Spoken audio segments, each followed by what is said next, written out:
আমরা স্বৈরাচারের ফাঁসি দেখতে চান তো আপনারা?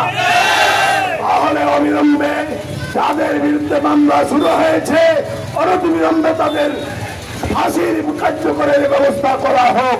আমরা জামাত ইসলামী এই দেশকে সন্ত্রাস, খুন, রাজধানী চাঁদামুক্ত করতে চাই। জামাত ইসলামী একটি চাঁদাবাজ মুক্ত বাংলাদেশ জনগণকে উপহার দিতে চাই। এই জন্য আমরা সরকারের কাছে দাবি জানিয়ে আসছি, ক্লিয়ার পদ্ধতিতে নির্বাচন দিতে হবে। এখানে প্রত্যেকটি মানুষের ভোটের মূল্যায়ন হবে এবং জনগণের শাসন প্রতিষ্ঠিত হবে। এই ৭৭ হত্যাকারীদের বিচার করতে হবে। সে ২৫ এবং ২৬শে ফেব্রুয়ারি সেনা কর্মকর্তাদের হত্যার বিচার করতে হবে।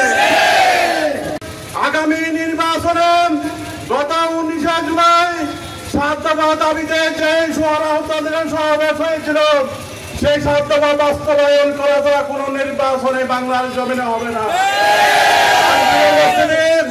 বাংলাদেশের বিচার এই স্বৈরাচার পলাতক শেখ হাসিনার বিচার হতে হবে, দূষণদের বিচার হতে হবে এবং চাঁদাবাজ দুর্নীতিবাজ যারা রয়েছেন তাদের বিচার হতে হবে।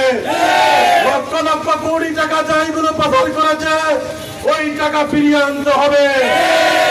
বাংলাদেশের রুজি রোজগারের অন্যতম উৎস প্রবাসী ভাইদের ভোটারের অন্তর্ভুক্ত করতে হবে।